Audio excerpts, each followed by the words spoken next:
Alrighty, so I guess since we're just starting, tell us a bit about yourself, who you are, what exactly inspired you, what exactly you do, and I guess we'll just go from there. Yeah, my name is Prasanna Samodas. I was born and raised in Toronto, Canada. I did my education here in Canada, did my undergraduate studies at the University of Toronto in political science and criminology, my bachelor's, and then I did my master's at the University of Toronto's Monk School of Global Affairs. Got a master's of global affairs, and during this process, I mean, with my educational background, I was just naturally somebody who was interested in politics and how the world works and why there's so much violence and war. And so during my master's program, I did a documentary on Canadian foreign policy, where I interviewed like Canadian politicians, former defense ministers, foreign affairs ministers, ambassadors, like members of parliament, and I also interviewed critics of Canadian foreign policy, like academics and activists and those kind of dissidents, to get like both sides of the picture. And so I released that documentary in 2022, right after I finished my master's degree. The documentary is called "Truth to the Powerless: An Investigation into Canada's Foreign Policy." And during this time, I was also working on a documentary about the Sri Lankan ethnic conflict. So my father came to Canada as a refugee. His father was killed by the Indian peacekeeping forces when they militarily intervened in Sri Lanka in 1987. My grandfather was walking to the temple and he was shot dead by an Indian peacekeeping soldier. And that circumstance made it unsafe for my father to live in Sri Lanka, and so he fled and he claimed asylum in Canada, and then later brought my mother. And so, and my mother also lost family and a sibling during the war because of circumstances of the war. So my parents were people who faced tragedy as a result of the war, and I was very attuned to the fact that, you know, I'm a second generation Sri Lankan Tamil in Canada, Sri Lankan Tamil Canadian, and I had an interest in knowing more about the Sri Lankan conflict. And growing up, you know, being a millennial, I remember the early years of the Civil War and seeing people who were supporters of the LTT knocking on our door, and they'd have these LTT calendars, and they would sell it. I'd open the door. I'd probably be like 8 or 9 years old, and I'd open the door when somebody knocks on the door, and then these really big men who'd be like, have these calendars. I'd be like, "Where's your mother?" And then I was like, "Oh, 1 second." My mother would come to the door, and they were like, "Okay, we need $20 for you to buy this calendar." And the calendar would be of dead LTT soldiers. Every day of the week for 365 days would be, a picture of a dead LTT soldier. And so I remember seeing those kind of images and so I remember the war, the impact it had on the diaspora vividly growing up. I remember the end of the war. I was 13 years old, and seeing how like all these mainstream news organizations were covering it. So that kind of made me curious to know more about the Sri Lankan Civil War. So I began looking into authors who were writing about it, and one of the authors I stumbled onto was somebody named D.B.S. Jayaraj, who was a Canadian Tamil, Sri Lankan Tamil journalist, who was speaking about the Sri Lankan ethnic conflict, but was speaking about it in a way that I hadn't really heard before in the Tamil discourse, which is that he was speaking about the atrocities committed by both the Sri Lankan government as well as the LTTE, which was the Tamil separatist rebel group, the Liberation Tigers of Tamil Eelam, also known as the Tamil Tigers, who were fighting for a separate Tamil state in the north and east of Sri Lanka. And he was reporting on the Sri Lankan government's atrocities as well as the LTTs, and that kind of gave me this unique view about like seeing both sides of the wrongdoings as well as the history on both sides to the conflict. And then I stumbled upon one of his articles which discussed a man named Neelan Tiruchelvam. And Neelan Tiruchelvam was somebody who was a Sri Lankan Tamil and an academic, a constitutional scholar, and he was trying to, in the 90s, formulate a political constitutional solution, a new constitution that sought to address the grievances of the minority Tamils who were being persecuted for decades and decades by the Sri Lankan state. He sought to formulate a constitutional solution, working with the Sri Lankan government at the time, that would address the grievances of the minority communities. And I read Devious Jairaj, the journalist, talked about the proposals Neelan Tiruchelvam worked on, and it got me more and more curious about it. And I was like, I'd never done a documentary before, and I was like, well, I want to do this documentary about Neelan Tiruchelvam and give him showcase his legacy and the fact that he was killed by the LTTE for trying to formulate a political solution that would address the grievances that the LTTE claimed to be fighting for to get redressed, and he was killed by them. So that sort of dimension got me more curious to really learn about the complexities of the war. And the thing that really got me to want to do a documentary specifically is, years prior, I had watched a documentary called No More Tears, Sister, which was done by a Canadian filmmaker funded by the National Film Board of Canada, Helene Kladowski, the Canadian filmmaker. And No More Tears, Sister was a documentary about a Sri Lankan Tamil named Rajani Thirunagama, who was a Tamil doctor, but also the co-founder of the University of Jaffna for Teachers for Human Rights. University of Jaffna Teachers for Human Rights. She was the co-founder of that organization, and that organization was regarded as one of the most impartial human rights organizations because they reported on the atrocities committed by the Indian peacekeeping force, the Sri Lankan government, as well as the LTTE.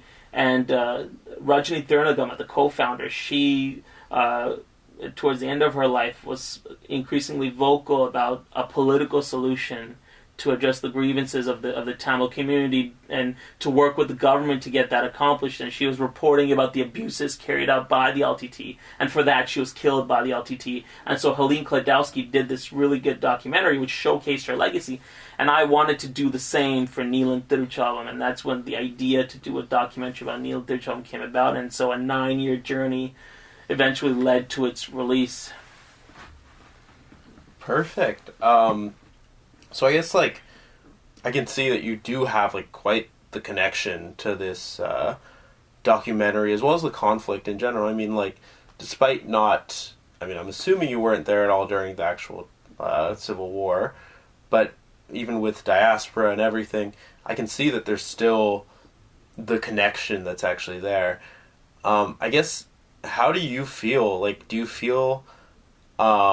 despite not having actually been in Sri Lanka during the Civil War, do you feel like your experiences, like, you know, you were talking about how, like, they would come to your door and they would knock and be like, oh, buy this calendar, you know, like, do you feel as though those experiences really shaped how you kind of, like, wanted to, how and what you exactly wanted to achieve with this documentary? I think one of the positives in the fact that I did not grow up in Sri Lanka during the Civil War, it allowed me to look at the life of Neelan Tiruchelvam, the Sri Lankan ethnic conflict, in a impartial way, because I wasn't in the LTTE, I wasn't a victim of the bombings. Or the atrocities carried out by either the Sri Lankan government or the LTTE. So I was looking at it, although I am a Sri Lankan Tamil, and although my parents their family members were killed as a result of atrocities committed by the Sri Lankan government and the Indian peacekeeping forces, I was removed from that in the sense that I was born in Canada. So because of that, it allowed me to kind of see things impartially in terms of looking at the actual historical record and looking at the atrocities committed by both the Sri Lankan government and the LTTE. And I think this documentary does a really good job in terms of showing both sides and not like showing just one narrow perspective. And so I think me not being, having been born and raised in Sri Lanka gave me that impartial lens to look at this conflict. So in that sense, I'm grateful that I was able to, have that sort of outlook to do that. So given, currently a lot of people with like cultural appropriation and everything, they're always just like, oh, if it's not a part of your culture, you shouldn't speak on it. If you're not like directly involved, you shouldn't speak on it. But I think it is important to get external opinions, right?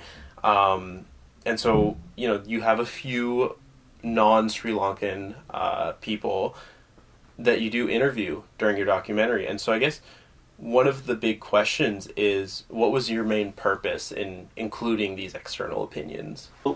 When we were discussing the Sri Lankan conflict in the documentary, the people that we interviewed were Sri Lankan.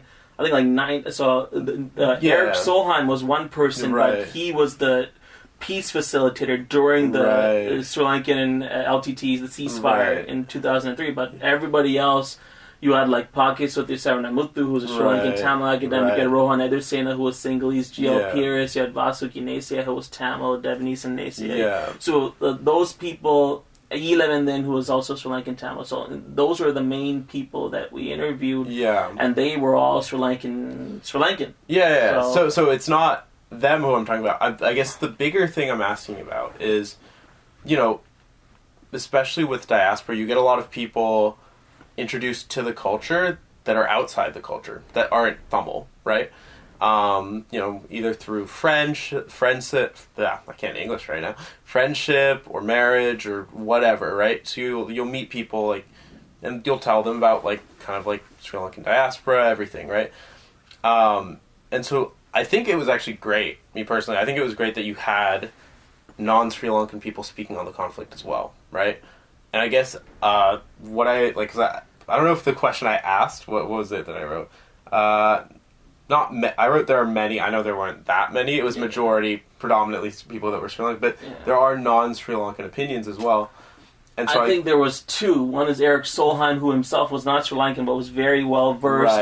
He was a player in the conflict. So and he knew Neelan Tiruchelvam.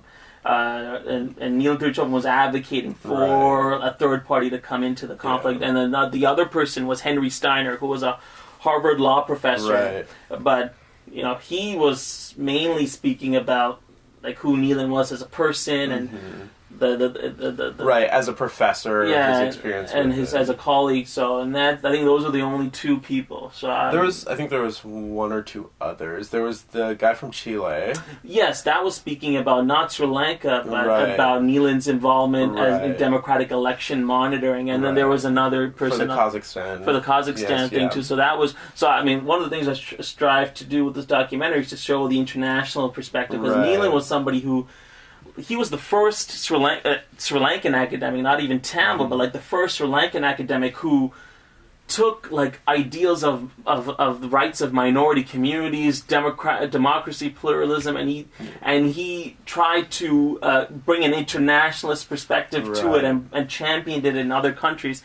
There was no other Sri Lankan really that I can think of that did that before Neelan, and even since, like to his extent, like I can't even think of anybody. I mean, probably the person that comes closest is Radhika Kumarasamy, who was the Undersecretary General of the United Nations, but she was a protege of Neelan Tiruchelvam, and she worked with the International Center for Ethnic Studies too. So So Neelan understood that minorities in Sri Lanka were being oppressed by the Sri Lankan state, and he brought that knowledge to Kazakhstan, where for the formulating of the Kazakh constitution, Neelan advised the Gaza government, you have to make sure that minority communities have autonomy in their regions, their respective regions to govern without intrusion by the central government. In Sri Lanka, Neelan Tiruchelvam believed that minorities in the minority Tamil community need a degree of autonomy to govern without the interference of the single majority government. In Kazakhstan, Neelan believed that they should have their rights to speak their language. In Sri Lanka, Neelan saw how Tamils, they were deprived of that right as a result of the Sinhala Only Act in terms of both languages being used as a form of communication for government jobs.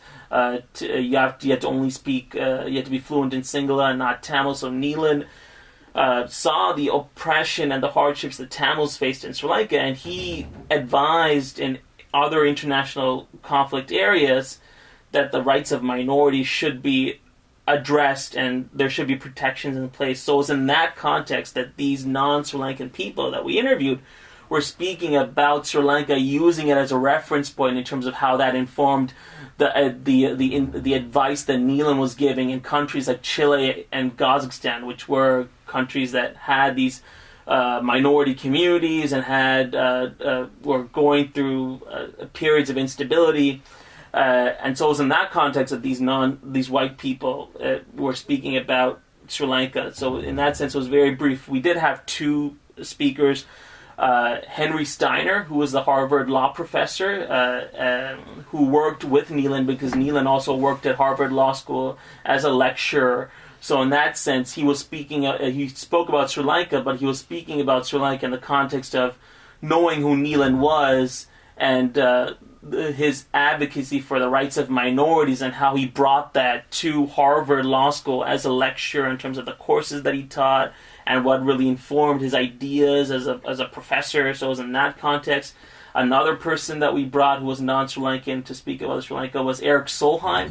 But Eric Solheim was a mediator during the final stages, during the Norway-backed peace process in 2002, which was a ceasefire between the Sri Lankan government and the LTTE, and Norway as a third party was mediating it.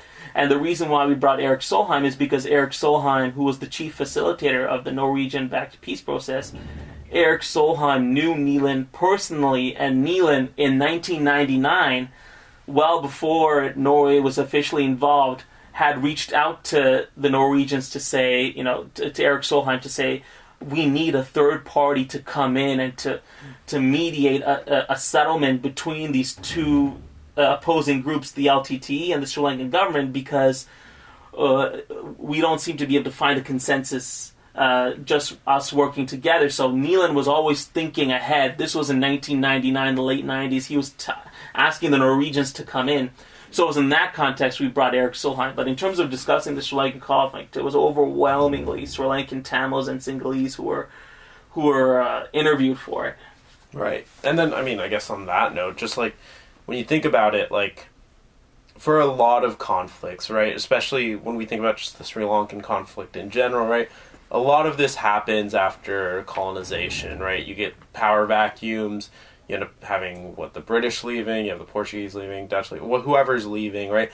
Somebody's leaving, and then it creates power vacuums. You end up having power struggles. I think it's important to have these external opinions, right?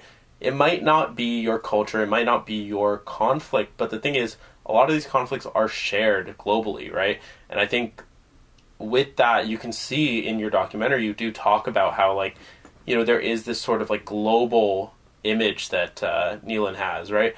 And so I think it's important to kind of look at things in general, not just, yes, this conflict, but in general from a global perspective. And getting these external opinions, it's important because otherwise, the thing is nothing exists in a bubble, right? Everything interacts and everything happens together. So I guess ultimately what I'm trying to say is just, when you do have this sort of external perspective, it's not something that should be scoffed and tossed aside just because it's this guy he's not Sri Lankan, why is he talking, right? It's I guess that understanding is very important, and so I'm very glad that you have a few external perspectives, because I do think those are good, so thank you. Yeah. Okay.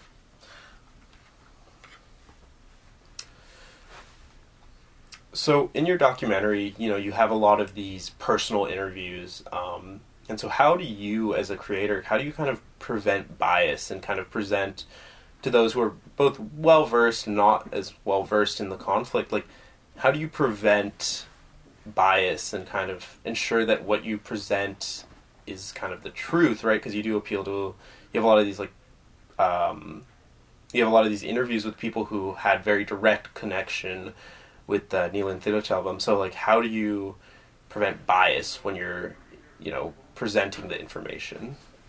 Yeah, I mean, I think one of the things this documentary does, and which I strive to do with it, is to show both sides of the picture.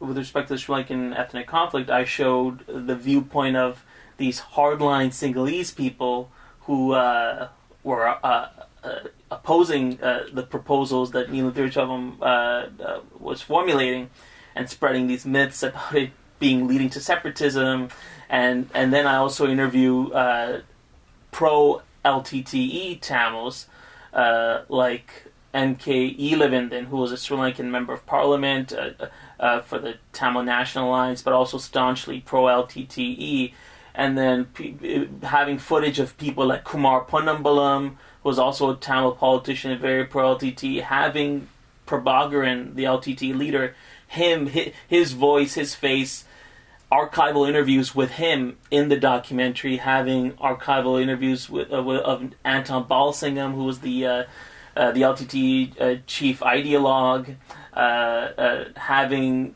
statements that Prabhakaran made in speeches in the documentary. So in that sense, you have those individuals who were like Sinhalese hardliners, as well as the Tamil hardliners. Also, you'll have individuals who were advocating, similar to Neelan, like federal solutions. So people like Pakisoti Saranamuthu, who was a Sri Lankan Tamil academic, Rohan Edersena, Sinhalese Sri Lankan academic, G.L. Pierce, who was in the government, Minister of Constitutional Affairs. So in that sense, I sought to show, like the entire spectrum from the extremists to the moderates, and so I think that in that regard, this documentary does a good job of showing the whole picture to somebody who might not be familiar with it. And we've had screenings of this documentary, two in Sri Lanka and one a virtual screening. And one of the pieces of feedback we got was, this is a very comprehensive documentary which shows the whole picture of the ethnic conflict. I mean, the documentary, for the first hour of the documentary, it's a 2.5-hour documentary, which is very long, but for the first hour of the documentary, it shows the systematic atrocities that were being committed by the Sri Lankan state against Tamil civilians, and how Neelan Tiruchelvam's father, Senator Murugesan Tiruchelvam, who was a senator in the parliament, the Ceylon parliament. Ceylon is the name that Sri Lanka formerly had, and he was advocating for federal solutions to resolve the grievances that Tamil people had. And against the backdrop of that, you had the 1958 riots, you had the Sinhala Only Act, so you had all these discriminatory actions and policies. And so the documentary then also goes on to show the burning of the Jaffna Library in 1981, the Black July 1983 riots, the involvement of the Indian peacekeeping forces in 1987, which was inherently undemocratic. The 17-year rule of the UNP in general, which was regarded as bloody and draconian, and how J.R. Warner was being very deceptive towards Tamils. All of that is shown within the first hour. So and then in the second part of the documentary, it goes to the nuance of the conflict, because you had finally a president in Sri Lanka, Chandrika Kumaratunga, who was breaking away from the 17-year UNP rule, the United National Party rule, and she was a political leader within the Sri Lanka Freedom Party, but she, for the first time, you had a Sri Lankan president publicly acknowledging that Tamil people did have legitimate grievances, and the fact that Tamils took up an armed struggle is a cause of their grievances being unaddressed. And so we need to formulate a constitutional solution, a political solution, not a military solution, that would address their grievances.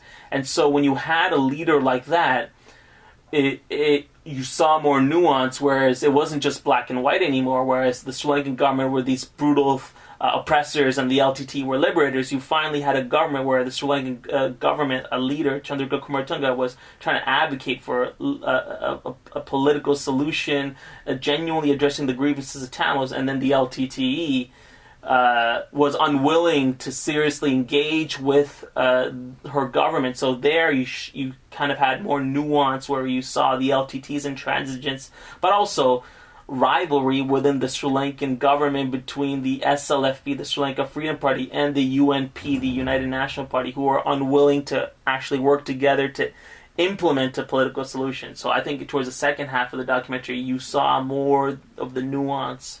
So I think that's how we navigated, by showing the full picture. And in my previous documentary on Canadian foreign policy, Truth to the Powerless, I interviewed the Canadian politicians, the formulators of Canada's foreign policy, as well as the activists and dissidents who were speaking out against that. So my entire modus operandi when I do films is to show both sides of the picture. Perfect. Thank you. Yeah, I think that's everything you said answered my question perfectly. Okay.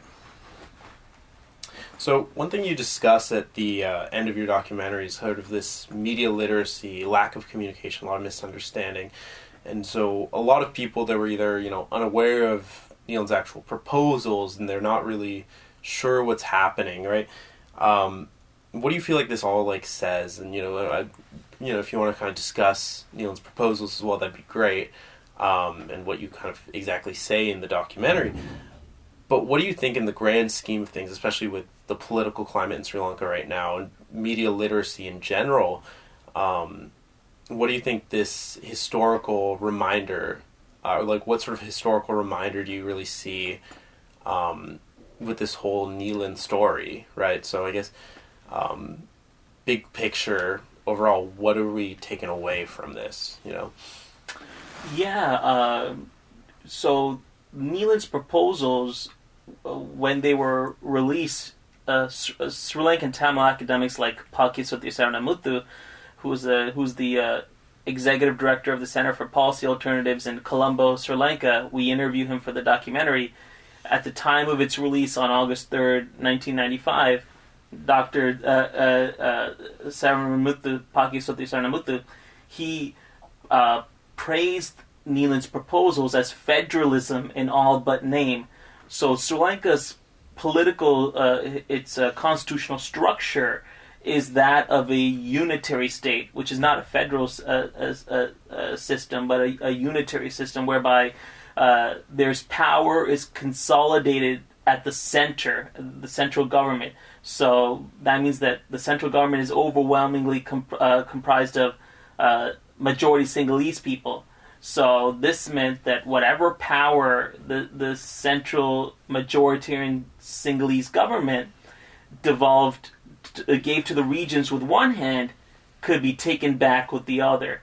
So what Neelan's proposals, the proposals that he worked on under the Chandrika Kumartunga government, the proposals that the initial proposals released in August 3rd, 1995, what those proposals explicitly did is it moved away from calling Sri Lanka a unitary state and instead sought to restructure Sri Lanka as a union of regions, whereby power would be devolved from the central government to the regions, but those regions would be given autonomy and independence to govern without the intrusion by the majoritarian central Sinhalese government.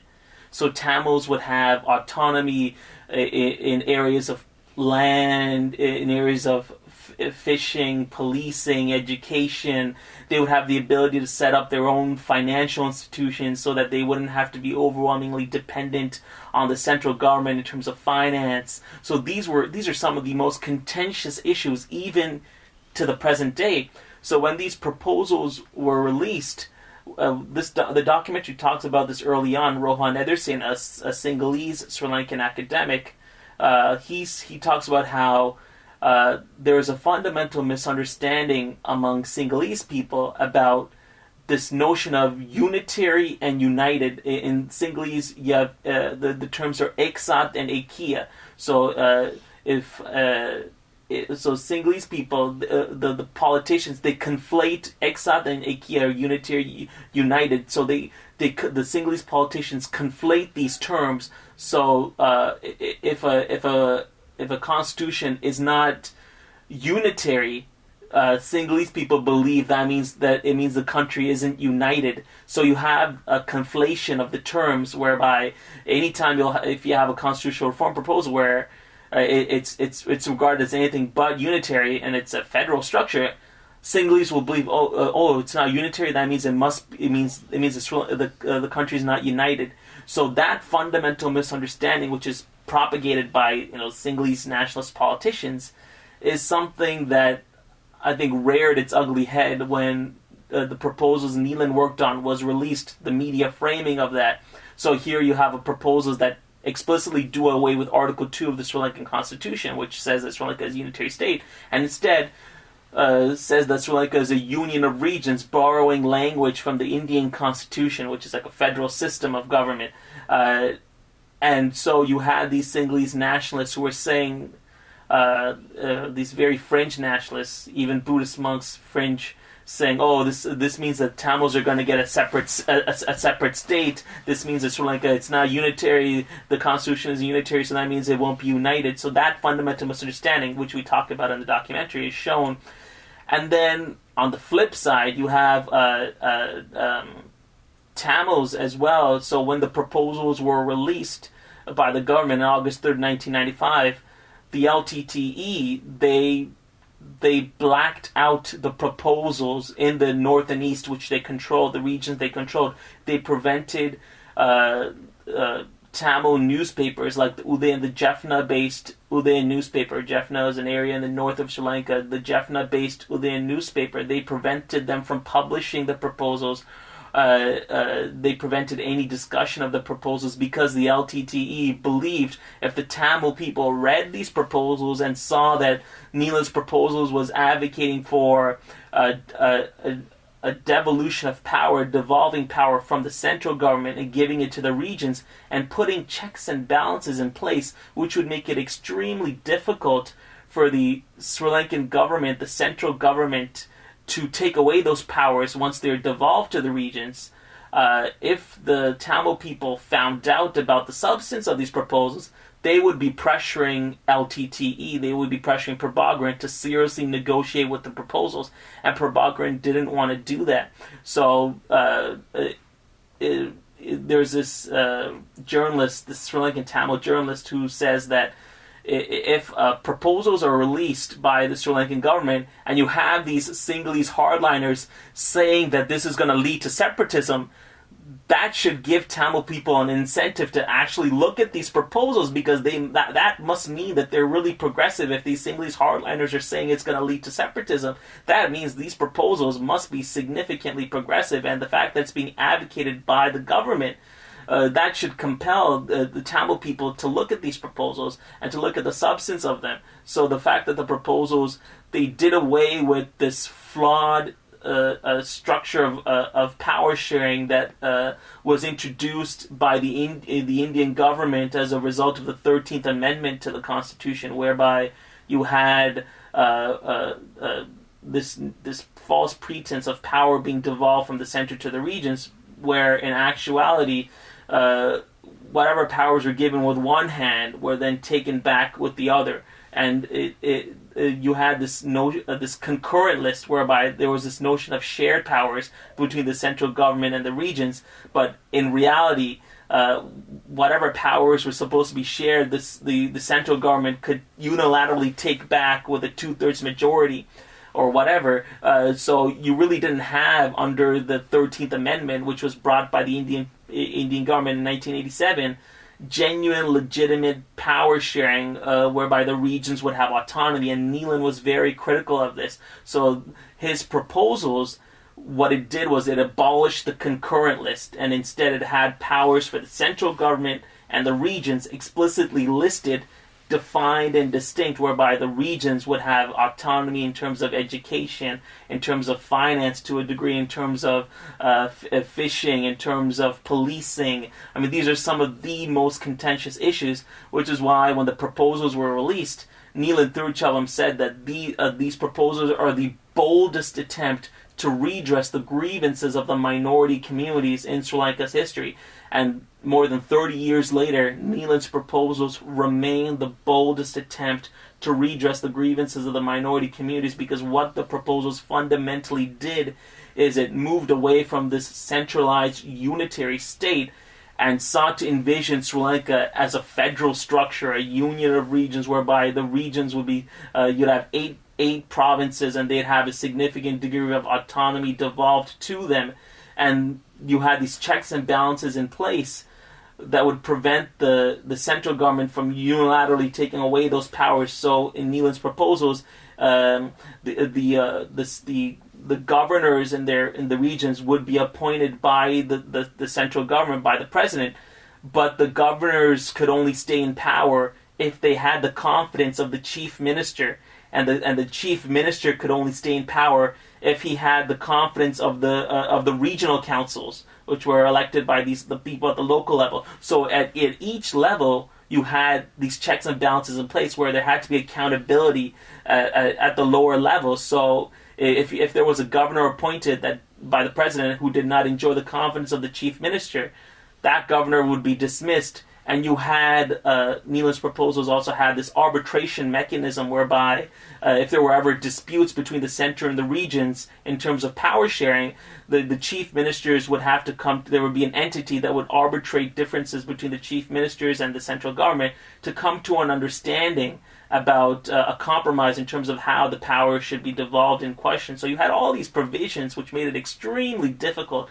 for the single and majoritarian government to unilaterally take back powers that devolved to the regions. So it fundamentally addressed the flaws of the unitary state and the flaws of the Indian 13th Amendment.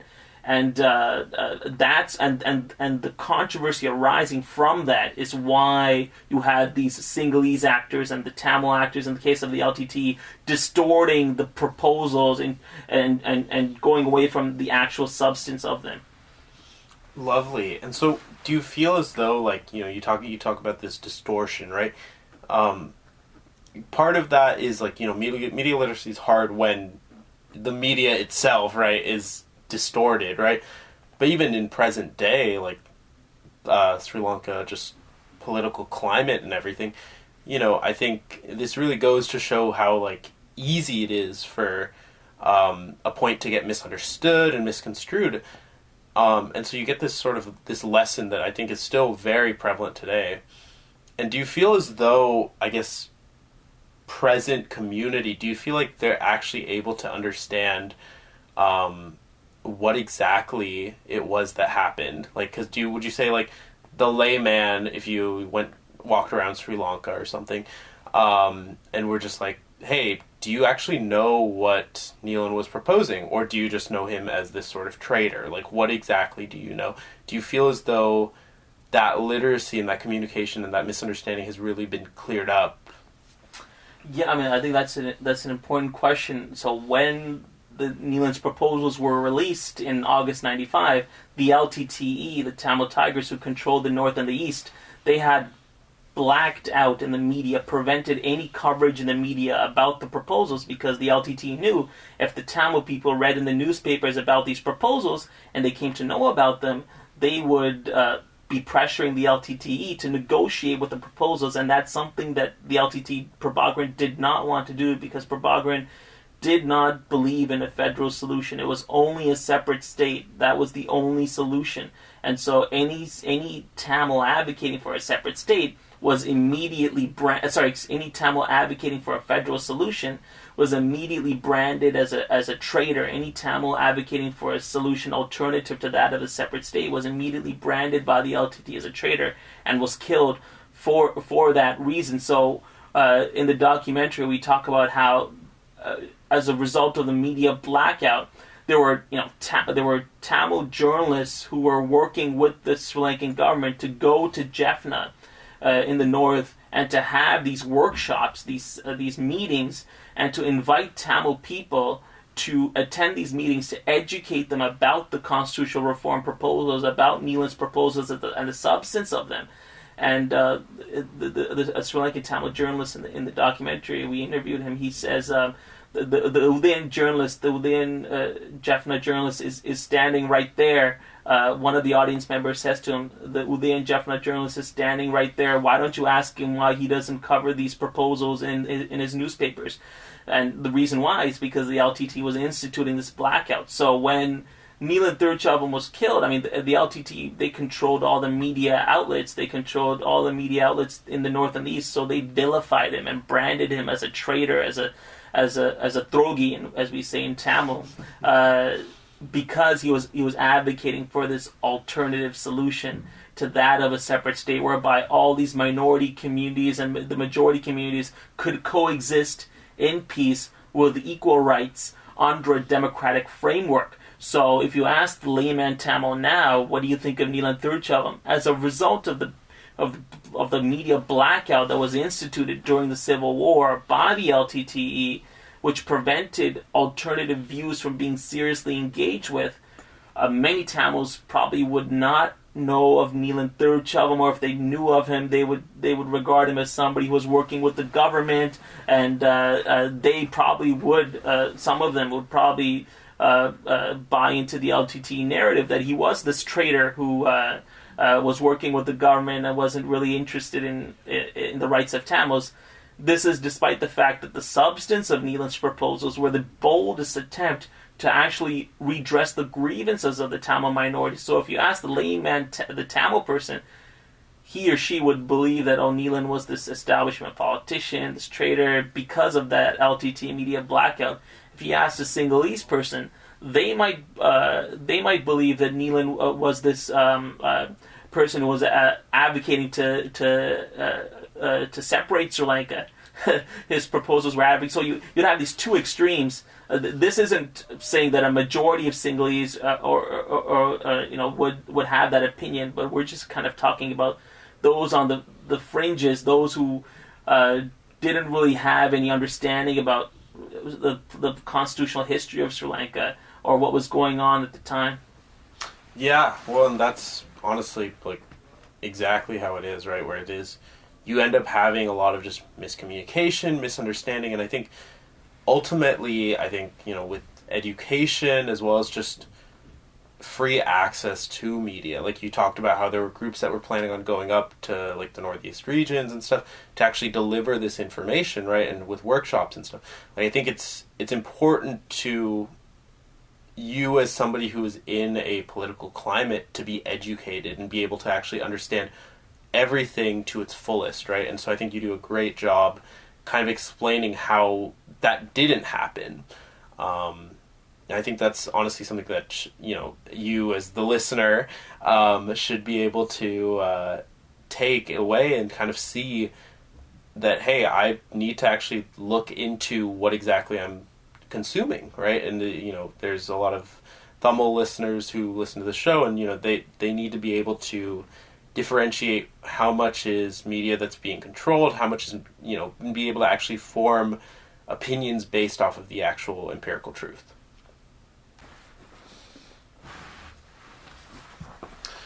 All right, so ultimately, what do you really want, like somebody who does get a chance to watch the documentary or somebody who doesn't, right? What is the ultimate takeaway that you want them to have? Yeah, I mean, this documentary was made and released so that primarily Sri Lankan audiences could watch this documentary, both in the diaspora and in Sri Lanka itself. And we had 2 screenings in Sri Lanka for this documentary, which I'm really glad happened. And the takeaway that we want people to have from this documentary, a number of things. Well, the first thing is that the Sri Lankan ethnic conflict was far more complex and nuanced. It's a gray picture. It's not that the Sri Lankan government were these oppressive, these genocidal monsters, and the LTTE, the Tamil Tigers, were these liberators. It's not that black and white. There's a lot of gray. to the conflict. The fact of the matter is, you had the Sri Lankan government, the Sri Lanka Freedom Party, and the United National Party, who were engaging in party rivalry, and as a result of that, they were preventing a political solution from being implemented. At the same time, you had the LTTE under Velupillai Prabhakaran, its leader, who was fundamentally unwilling to seriously negotiate any political solution that would result in the ethnic conflict being solved under a united Sri Lanka. He was fundamentally a hardline separatist who was refusing to really seriously engage with any political solution that would result in the conflict being solved under a united Sri Lanka. So when Chandrika Kumaratunga, with Neelan's involvement, released the Union of Regions proposals, these proposals were federalism in all but name, as being regarded by Sri Lankan Tamil academics. Dozens of academics, Sri Lankan academics, both Tamil and Sinhalese, praised the proposals as being extremely progressive and far-reaching, and the LTT's response was to not negotiate with the proposals and then to assassinate Neelan Tiruchelvam, who was the one of the main formulators of the proposals, because as a Sri Lankan Tamil, he dared to envision an alternative, a viable alternative, whereby Tamils and Sinhalese could coexist with equal rights under a democratic framework, whereby the Tamil and the minority communities, the Muslims as well as Burghers and all the minority communities in Sri Lanka, could coexist with a significant degree of autonomy without having to be under the wrath of central Sinhalese majoritarianism. Neelan's proposals advocated a pragmatic way in which communities could coexist, and the LTT was not willing to accept that, and that's why they killed him. And so one of the takeaways is that the conflict is very nuanced. It's very gray. It's not a black and white thing. It's not that there were the Sri Lankan government, all leaders were these genocidal monsters. You had a leadership under President Chandrika Kumaratunga who made a genuine good faith effort to put forward a serious constitutional solution to resolve the conflict peacefully, and she publicly acknowledged that Tamil people had legitimate grievances, and that's why they took up armed conflict. No other president prior to her really acknowledged that, and since then you've had some who've made vague statements, but no one more forceful than her in terms of acknowledging that. So it's not a black and white picture. That's the first thing. The second thing is that Neelan Tiruchelvam was somebody who no other Sri Lankan person prior to him, or even really since, has took the concept of minority rights, pluralism, democracy, and took it to an international level, not only advocating for democratic solutions in Sri Lanka to address the grievances of minority communities, but also bringing that to other countries like Kazakhstan. Kazakhstan was just got independence as a result of the collapse of the Soviet Union, and the Kazakh government invited Neelan Tiruchelvam, who was this renowned Harvard-educated constitutional scholar, this professor, constitutional law professor, and invited him to advise them on what a new constitution for the country should consist of. And so Neelan, learning from his experiences in Sri Lanka, learning about the oppression that Tamil minorities faced, Neelan said to the Kazakh government, you have to make sure that the minority communities in Kazakhstan, they have a freedom to exercise their religion, freedom to exercise their speech, they have autonomy in their regions to be able to govern without intrusion by the central government. These were all lessons that Neelan learned as a result of being a Sri Lankan Tamil living in Sri Lanka. So he took these values and took a whole international perspective to it, and even did democratic election monitoring, pioneered democratic election monitoring in the global south. So Neelan set up institutions like the International Center for Ethnic Studies, which still stands today in Colombo and in Kandy in Sri Lanka. And through that institution, Neelan was helping to monitor independently monitored democratic elections in countries like Bangladesh, in Chile, which we cover in this documentary, South Africa. I mean, this was pioneering work. And so Neelan was the first Sri Lankan who really brought this whole international perspective to Sri Lanka, and he set up these institutions that engaged in academic scholarship on minority rights, on feminism in the 80s and 90s, speaking about feminism in Sri Lanka, and having scholars educating Sri Lankan Tamils and Sinhalese people on feminism was bold and progressive work. So Neelan was somebody who was so ahead of his time, and during the time of his death, he was the chairperson of the London-based Minority Rights Group, which was one of the leading NGOs that was advocating for the rights of minorities in countries all over the world. So Neelan was, I would argue, the first internationalist Sri Lankan who really believed in these values of democracy and pluralism, and championed it all over the world. A third point I would take away is that Neelan was somebody who fervently believed that Tamils and Sinhalese people could coexist peacefully with equal rights in a democratic framework.